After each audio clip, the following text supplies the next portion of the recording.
Baby, कुछ तो ग्रहण कर ला। ना, हम भोजन ना करब और ना ही हम जल ग्रहण करब जब तक हम अपन एकलौता पुत्र के पुनर्दत्त के आपन दृष्टि से देख ना ले, कुछ भी ग्रहण ना देखी करब। देवी, रउआ भोजन ना करके अपन शरीर के आघात पहुंचा रहल बाड़ी। रउआ निश्चिंत रही। कृष्ण पुनर्दत्त के लेवे गईल बा और ओकरा के अवश्य ही लेके आई, चाहे यमराज के पास से ही ओकरा के लावे के काहे न पड़े। देवी, कृष्ण अपन वचन के दृढ़ बा। रउआ ओकर चिंता मत करी।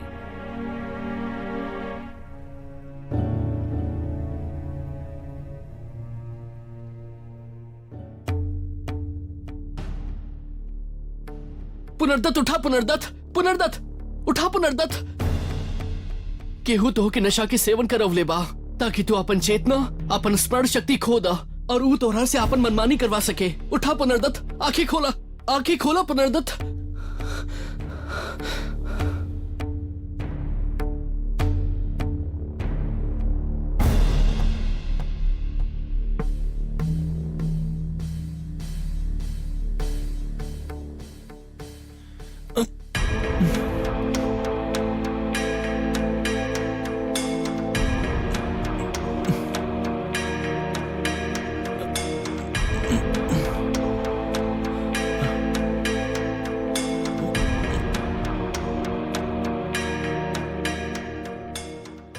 कृष्ण, हमार गुरु भाई, रउआ रउआ रउआ यहाँ काहे नहीं कृष्ण? तोहरा के ले जाए आयल बानी। हम यहाँ से ना जा पाई कृष्ण, और अब रउआ भी यहाँ फंस गई नहीं कृष्ण। ना ही हम फसल बानी और ना ही तोह के यहाँ फसल रहे देव। ले चलब तोहरा के यहाँ से निकल के।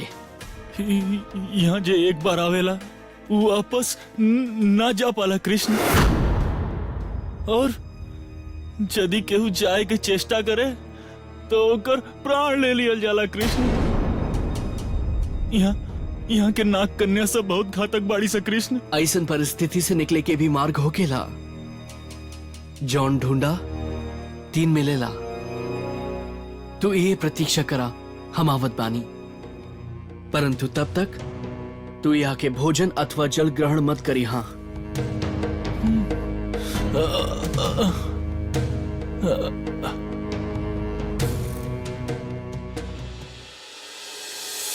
हमने जौन युद्ध के रणनीति बनौले बानी ओकरा में सफलता मिलल सुनिश्चित बा। बस हमने के वो रणनीति पे डटे रहे के बा। और कुछ समय पहले गुप्तचर भी सूचना देले बाड़न कि हमने के आक्रमण के शैली एकदम सही बा, और दैत्य गुरु शुक्राचार्य के पूजा के कारण भारी बरसात भइल बा। जमुना उफान पर बा, सेना 2 टुकड़ा में बट चुकल बा। हमने के जीत सुनिश्चित बा मगध नरेश जरासंध। शंभो शंभो, हमने के जीत सुनिश्चित, और यह रणभूमि से जरासंध के घोषणा, अपन यह शंभो के रुद्राभिषेक। बस शंभो, यमुना के जल शीघ्र ही मथुरा के गलियन में घुसा दी। एक ओर से जलाक्रमण और दूसरी ओर से सैन्य आक्रमण।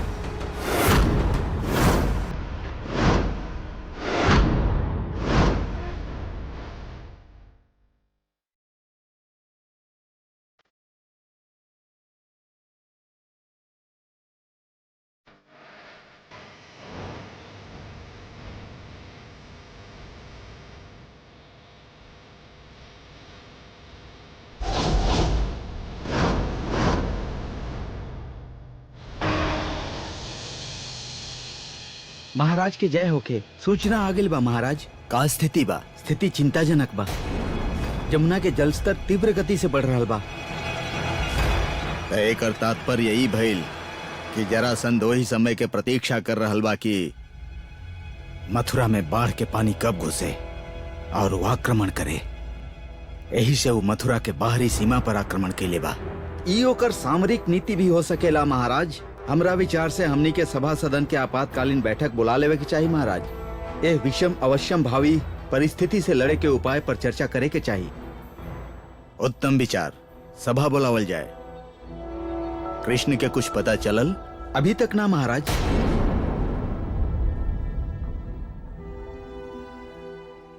हे प्रभु, अब का होखी? ना बलराम अब तक श्री परशुराम के यहाँ से शिक्षा लेके वापस लौटल बा और ना ही कान्हा के कौनो पता बा अब तक।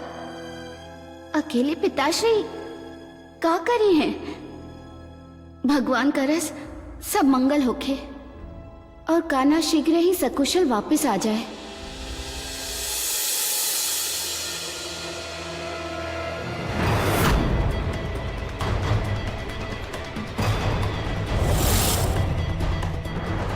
रउआ हमके यहाँ ये प्रकार खींच के काहे लाइल बानी? आवश्यकता यहाँ चारों ओरी महारानी के गुप्तचर बाड़े और जे तोहार हमार बात बा वो भेद के बात बा। भेद की बात?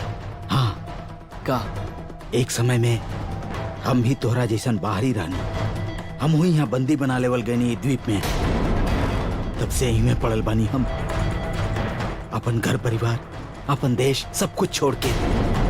और जब तू लोगन के देखनी तब पुराना दिन याद आ गई और हमार हृदय फट पड़ल। रउआ चिंतित मत हो कि हम सब यहाँ से बाहर निकल जाइब। हम, रउआ, पुनर्दत्त, हमार मित्र। असंभव, बिल्कुल असंभव बा। और पुनर्दत्त बिल्कुल भी ना जा सकेला। वो जाए के स्थिति में बा ही ना। ओकरा इतना नशा के सेवन करवावल गइल बा, इतना नशा के सेवन करवावल गइल बा कि पूछा मत। और अब ओकर विवाह राजकुमारी लतिका से होगी। विवाह?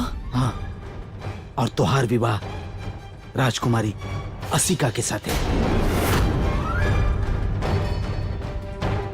और एकरा बाद तू इमे के होके रह जाइबा। तू यहाँ से कबो ना जा सकेला।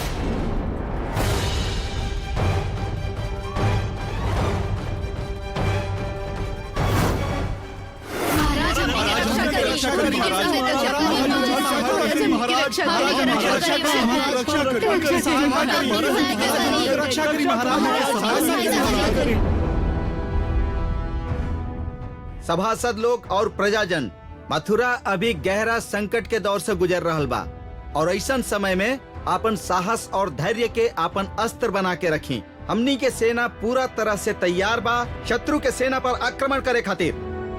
हमनी आपन प्राण दे देब, किंतु मथुरा के ई पवित्र भूमि पर कोनो शत्रु के पांव ना पड़े देब। हमनी सब मथुरावासी भी राउर सेना बानी महाराज। अपन मातृभूमि के रक्षा खातिर हमनी के अपन प्राण न्यौछावर कर देब। हमनी के भी अस्त्र शस्त्र दी, हमने भी लड़ब शत्रु सबसे। हम रउआ सबके भावना के सम्मान करत बानी। युद्ध में लड़ल ही महत्वपूर्ण ना होखेला। राष्ट्र के रक्षा केवल वह लोग ना करेले जो युद्ध भूमि में लड़ेले।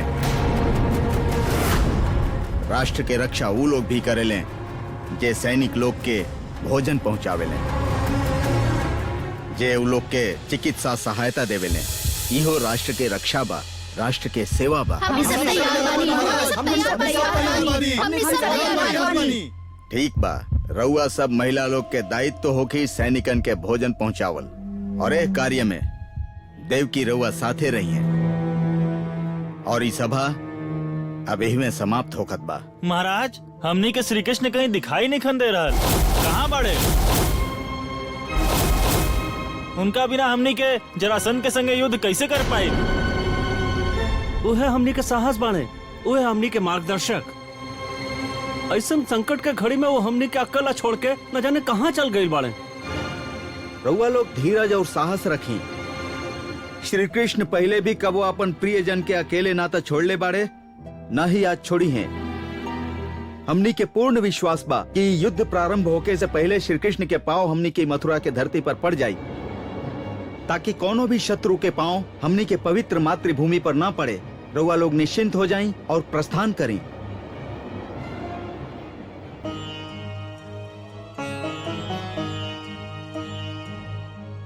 इनकर चिंता उचित बा। यदि कान्हा के मथुरा पहुँचे से पहले जरासंध युद्ध प्रारंभ कर दिलस तब तक का कल जाए?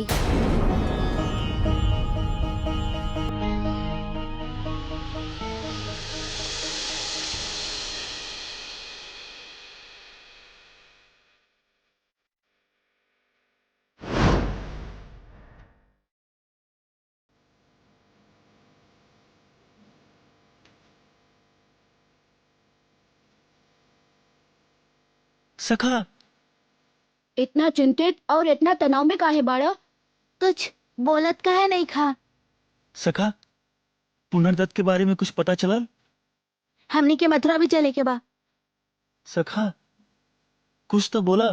तो के तो पता बा कि हमनी के लगे समय के अभाव बा। कुछ तो बोला। हम समझ गए नहीं कि सखा काहे नहीं खन बोले। काहे नहीं खन बोल रहल? काहे कि मथुरा जाके सखा गुरुदेव संदीपन और गुरुमा के का जवाब दिए हैं? काहे? काहे कि पुनर्दत्त जीवित नहीं थे। ए ना ना, वो देखो पुनर्दत्त जीवित बा। वो देखो मित्र चलल आ रहल बा।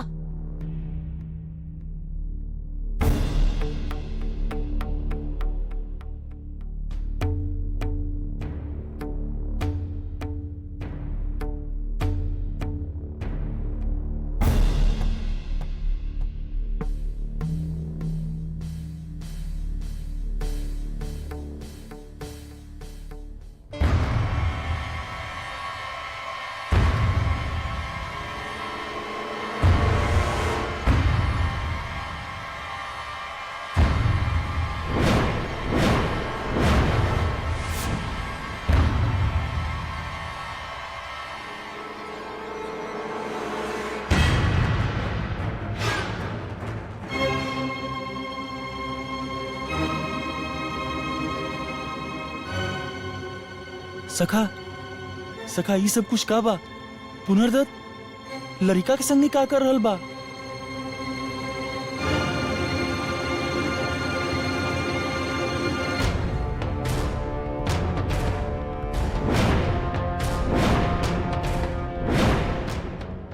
रउआ सब जानत बानी कि हमार बड़ सुपुत्री लरिका के बिहा पुनर्दत्त से हो चुकल बा।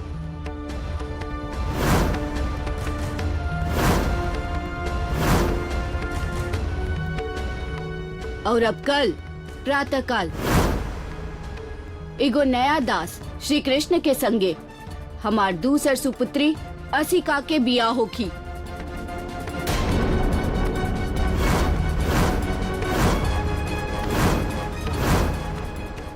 ऊ और ओकर सब साथी अब सदा खातिर इहे रही है।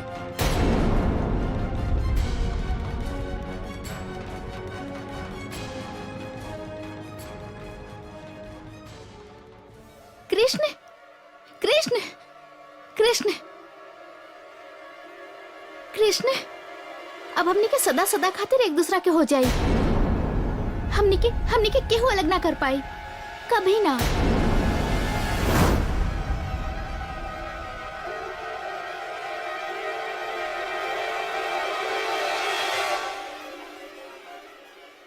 सखा, हमने के कुछ भी करके कान्हा के इनकर चंगुल से निकाले के होखी। हाँ हाँ, निकाले के होखी। मथुरा भारी संकट में बा। मित्र लोग, अभी अभी हमसा हमनी के सूचना देले बा कि वो हमनी के गुप्तचर के मथुरा में ही पता लगावे खातिर भेज देले बा कि उनका लगे कितना भोजन के भंडार बा और कितना सैन्य बल बा। अच्छा पहल बा।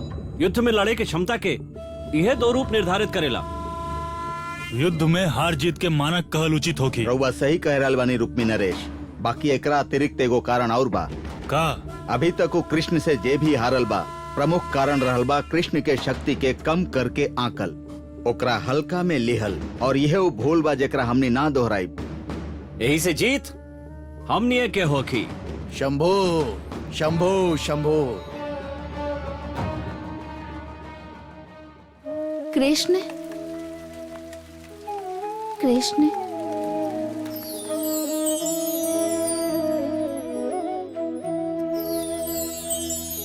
कृष्ण कृष्ण, केकर नाम ले रहल बाड़ू? एगो मुनि बतौले रहलन उनकर बारे में कि वो बहुत बड़ ज्ञानी आदमी बा। कब बतौले? बस अभी अभी, अधिक समय ना भय, जब नृत्य के अभ्यास करत रहनी ना, ओही समय। अच्छा, का सच में ऐसा हो सकेला? रुक्मणी, तू रहलू राज परिवार में, जहाँ कबो कौनो बाहर से पक्षी भी पंख ना फड़फड़ा सकेला, तो कौनो अपरिचित व्यक्ति कैसे घुस आई तो हर राजसी कक्ष में उभी मुनि? हम सच कह रहल बानी, उनकर हाथ में वीणा और करताल भी रहल। पुत्री, का भाई तू अपन सखी के संगे झगड़ काहे रहल बाड़ू? माँ देखी ना, ये लोग हमार विश्वास ही नहीं की करत कि हमार कक्ष में वीणा वाला एगो मुनि आई रहलन और रउआ के पता बा उ न हमरा से बात भी कइले। का सच में? हाँ माँ, सच में। माँ रउवे बताई ऐसा हो सकेला का? अवश्य हमारी पुत्री कौनो स्वप्न देख ले बिया। माँ रउआ भी हमार बात के विश्वास नहीं की करत तो ठीक बा, हम एक दिन सबके बता के ही रहब उनकर बारे में। कहाँ जाइबो पता लगावे? मंदिर जाइब और कहाँ?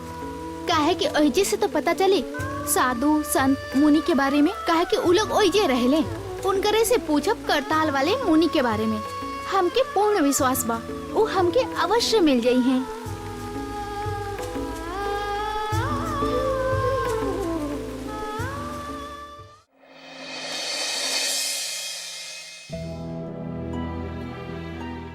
हमने यहाँ से आगे नहीं बढ़ सकत।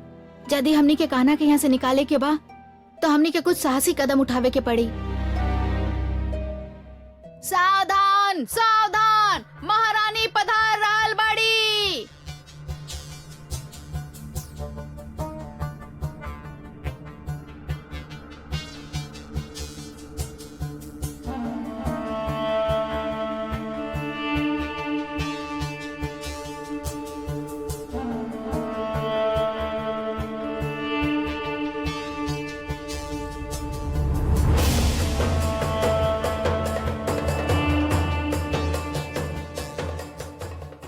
सखा,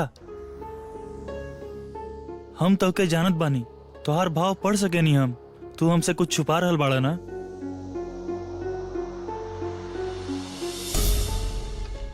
बतावा ना सखा, तू हमसे का छुपा रहल बाड़ा? का राजा तोहसे कुछ कहले?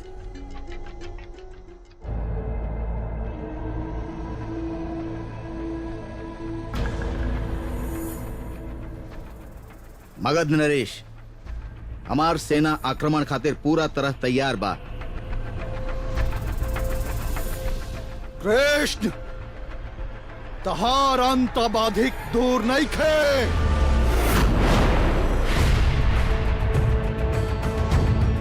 शंभू!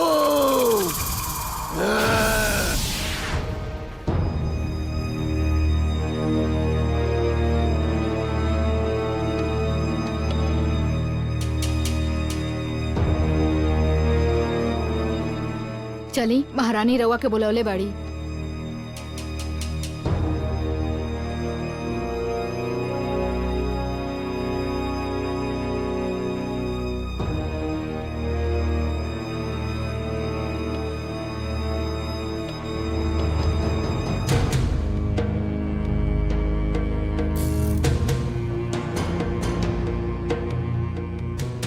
राज पुरोहित के बुलावल जाए। आज हमार सुपुत्री असिका और कृष्ण के शुभ विवाह होखे वाला बा।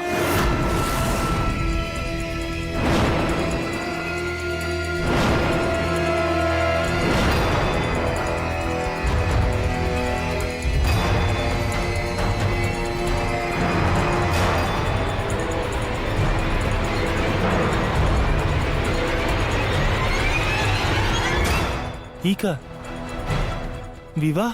ना ना, हमार सखा चुपचाप तैसन कुछ ना होके दी। वो अवश्य कोनो ना कोनो चाल चली।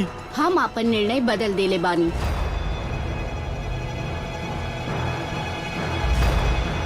देखला चाल, कान्हा बच गईले। अब कृष्ण के बिहा असिका से ना, लरिका से होखी।